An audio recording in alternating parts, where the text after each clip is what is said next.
سلام برادر عزیز. در لای او خنگا دیده چقدر کم شدگی های. یک فرای بود بلش جای یک تا مایده او طرف ده.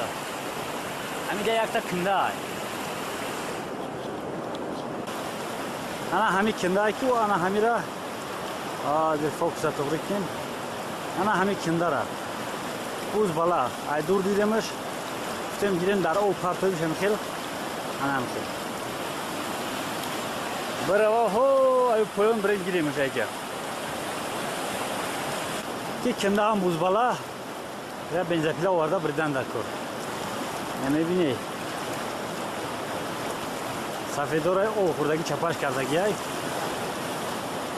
پوزیدن در بریم علاوه شنیم خوبتر ای همینجا میگذشتیم که یک چیز دیدیم همینجا من همین ریاگو کس میشناسم ایره با روسی یاگد میگم ملیس اینه برادرو همین را میگن ملیس من خیلی آها بسیار شیرین ای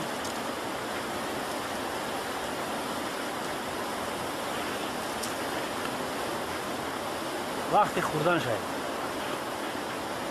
ایدام لوای او میبرویا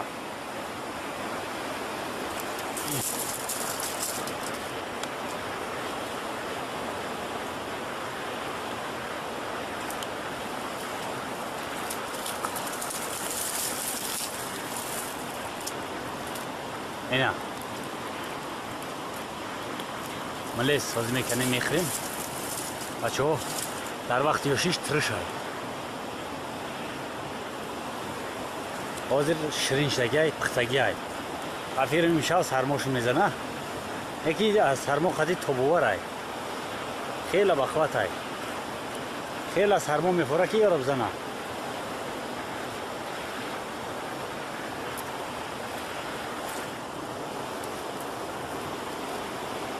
نه بچه ها دستایم جزیر نیستن دستای من سیاهن کلیله دارن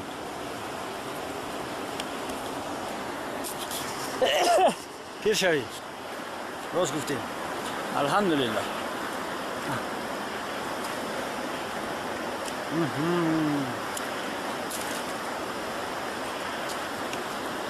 باور کنی فشار خونه میبره در روز بین با تخت پشت میزنه همخواه خود آوره خونه زیاد مینه فشار خونه پست میکنه ولی وقتی گپ زنی نیست بسیار سینجای ای اگر وارینی کنی کمپوت کنی ای خوردنش سیر نمیکنی کامرامون در خونه کامرا دیگری برمون یکم صفت پستر میره خیلی نگاه نکنی بچه اویندهش تینجای کو همین دارم باروسی مالینه هم داره یکی مالینه فرق داره در ما ملیس میگن ده یکون گفته بابا اسمت بزنیم شکم تلدر کنیم با حرکت کنیم در برابر ای هست این خوچ که نشان دادیم در نوار گذشته یعنی خوچ های خوچ ایجاده بسیار میرویه ای هم خونه تنگ میکنه فشار خونه پست میکنه بسیار داروهای استفاده بسیار میبرن آدمایی که کسلی فشار بلندی دارن همه همش خوچه خود چیندنش آسان نیست برای کی؟ برای چی؟ برای که این همی خورش هست که این خورش کجله هست سنتا وقتی که میکشی همین خیل خور میدروه در دسته درون دسته میدروه باید برعکس دسته هیچ تلک لی باب گیری چیندنش برای همه تخینه مردم برای همی کم میشین ай мешинан хелане ки зиёд не меҷар диде нами ҳамаш кучай одаме ки чина ира хирс баъди ҳама мехӯра ба хуб мешавад мо я бичарем млеста баъд боз шақшақ мекунем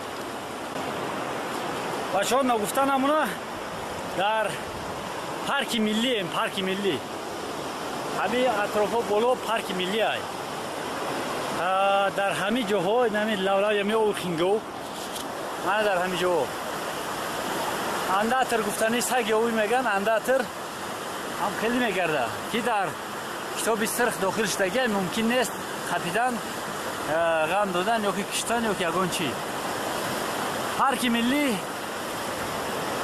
вобаста ба ҳамин ай ки нигаҳ кина нақширора барси киҳӣ ай паланги барфӣ меган ура ҳамин андатра моҳиёра дигарора бояд нигоҳубин кунад парки миллӣ лекин мардуми парки миллӣ мо хован чӣ хеле ҳастанд ки на хӯрок медан пӯшок медан ба ҳайвонора на ягон чӣ бояд нигаҳбин кунанд бачаҳо ба ғайри территорияи парки миллӣ ки шуд ин нав шудагиай 4-5 сол шудагиай бояд лавлави раҳ ҳама ҷоро бояд дарахт бишунанд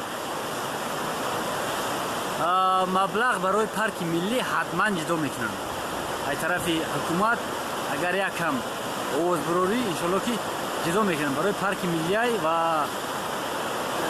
бо вуҷуди ин соли рушди сайёҳиай барои ҳамин агар талаб кунанд маблағ ба таври осон метиҳанд шуд не ки намедонам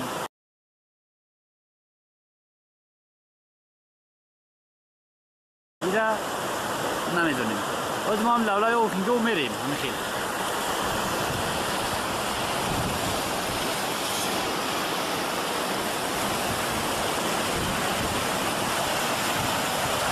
ана ҳамида бирем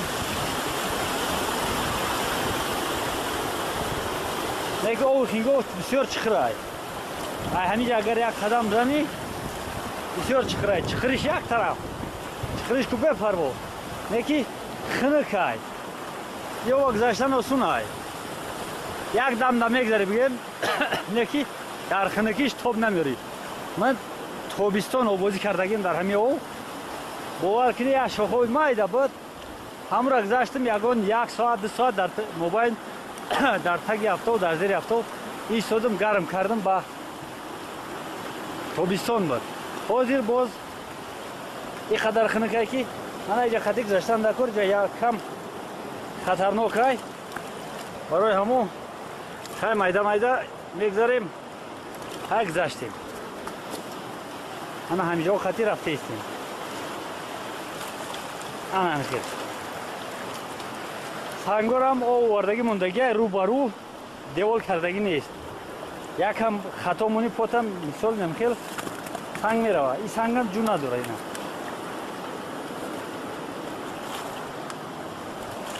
агар якам билихшӣ дар дуруни ов ёдат ба хайр мешавад барои ҳамо аввал бибин ҷои худ баъд бимон пои худ гуфта бози мо худмон меғалтем чун не иншоалло гузаштем инаҷам қабхони сайёрай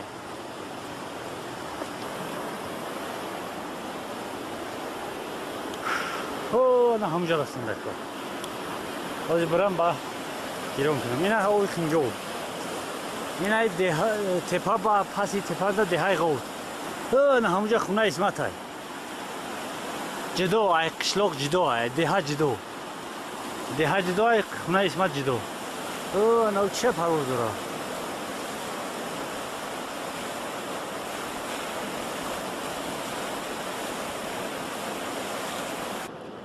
бачаҳо агар дӯр боша пай андатра меай ина ҳаминҷода гаштагиай ира ягон ҳилақатӣ мешам паямо ягон ҳилақатӣ як диданаш даркор қатиш як هم صحبت شدن در کار. بچه ها همین طرف ها بعضا ما میوییم، من بعضا میویم. اینجا جایی دمگیری هست در آوازی او باور کنی معنی سر راحت میکنه. میشینی یکان نیم ساعت دم میگیری، همه چی فراموش میکنی، همه پرابلم زندگی فراموش میکنی. که یکم پول کار کردن نکار، کجا پول ببریم گفته نه، چه میشینی سر تازه میکنی و همه خیزی میرای، فکر یکان چی نمیکنی. یکی یه روز همینجا در همینجا ایستادگی بودیم، همینجا من همینجا ایستادگی بودیم که او طرف هم خمدوری کو در همونجا یک آواز شد. همینجا گذاشتیم که یک آواز شد، گفتیم آواز دامه چی کسی فریاد کرد که برو اومدن همونجا. انا همون چخری برو اومدن از نشان میتیم. انا همینجا این راه شون استی انا میره اینجا برو اومد 16 تا خوب. فکرم مقصد شو همین بود که ای همین قمدا خیلی بازی کردن، مقصد شو همین بود که همین خیلی بگذرن اوقاتی. با فکرم اومدن به علاوه او مقصدی گذاشتن کردن یا که آخری اومدن. اینجا ما خیلی تماشاشون کردیم، با سوال برونش کردیم، گشتن گریختن نگریختن نمیجا خطی انا همینجا خطی نمیجا خطی با اینجا در اومدن رفتن پایدرون جنگل 16 تا خوب، یکان 4 تا 5 تاش خوگی میده بود بچه هاشون. بفیرم باقی ماندهش بوز بالا وقتی خوردن شد یا بچه ها برف هم بای بلور رفت. انشالله که هم خیلی بلو میره و تا زمستانه.